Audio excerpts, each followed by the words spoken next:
Bismillahirrahmanirrahim. Assalamualaikum warahmatullahi wabarakatuh. Izin memperkenalkan diri, saya Ianatu Zahro dari Prodi Pendidikan Bahasa Arab semester 3. Di sini saya akan menyelesaikan salah satu tugas perkuliahan, yaitu matkul Teologi Islam dengan dosen pengampu Ahmad Fajar MAG. Saya akan menjelaskan tentang Asy'ariyah. Asy'ariyah didirikan oleh Abu Hasan al-Asy'ari. Nama aslinya yaitu Ali bin Ismail. Lahir di Basroh 260 Hijriah dan wafat 324 Hijriah. Asy'ariyah ini mempunyai mahakarya dalam hal akidah dan tauhid, yang mana belum ada ulama yang mengarang kitab tentang akidah dan tauhid. Asy'ariyah ini kurang lebih memiliki 300 buku atau menyusun 300 buku. Pada abad ke-3 Hijriah mulai muncul berbagai aliran-aliran seperti Jamhiyah, Syiah, terutama Mu'tazilah. Asy'ariyah muncul ketika situasi politik berkembang pada saat itu.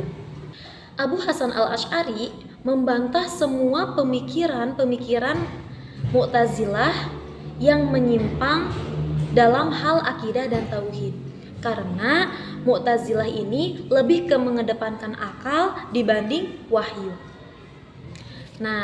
Asy'ariyah ditinggal oleh ayahnya dan ibunya menikah kembali pada usia 10 tahun dengan Ali al-Jubai.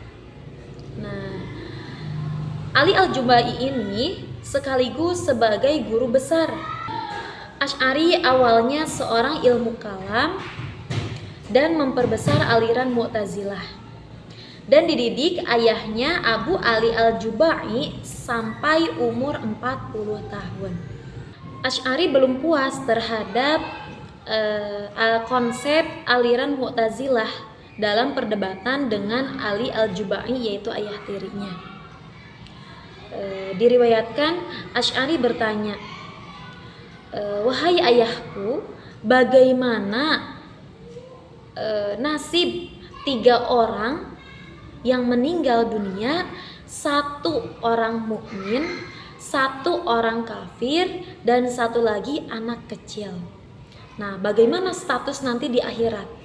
Lalu ayahnya menjawab, "Orang mukmin akan mendapat derajat yang tinggi, orang kafir akan celaka, dan anak kecil akan selamat karena anak kecil ini belum mendapatkan dosa atau belum memiliki dosa." Asy'ari bertanya kembali, "Mungkinkah anak-anak meminta kepada Allah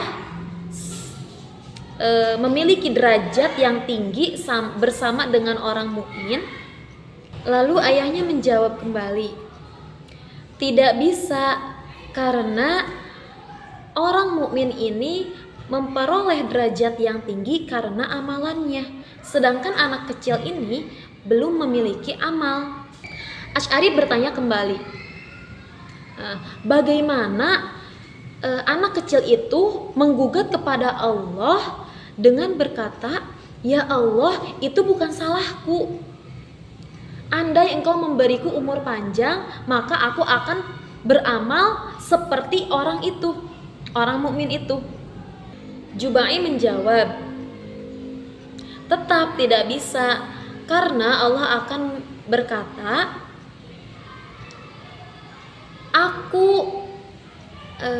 'Aku telah mengetahui bahwa kalau anak kecil itu diberi umur panjang, dia akan durhaka sehingga dia akan masuk neraka atau disiksa. Maka dari itu, aku menjaga masa depanmu dengan mematikanmu sewaktu masih kecil. Nah, Asy'ari bertanya kembali, nah bagaimana dengan orang kafir ini bertanya kepada Allah, ya Allah, Engkau telah mengetahui masa depan anak kecil itu dan pasti sudah mengetahui masa depanku juga. Nah, mengapa Engkau tidak mematikan aku dulu ketika masih kecil dan aku akan sama tergolong dengan anak kecil itu, akan selamat. Nah, mengapa Engkau membiarkanku hidup dengan kekafiran ini dan saya mendapat siksa? Jubai pun terdiam dan bingung. Lalu Jubai menjawab, kamu hanya ingin merusak keyakinan yang ada. Asy'ari menjawab, aku tidak ada maksud untuk merusak keyakinan yang telah Anda yakini. Dan aku bertanya, tetapi guru mengapa tidak bisa menjawab?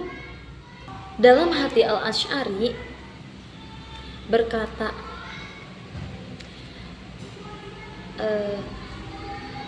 kok seperti ini? Mengapa guruku tidak bisa menjawab? Mengapa tidak ada solusi atau jawaban? Sehingga aku berpikir bahwasannya Allah itu tidak adil dong.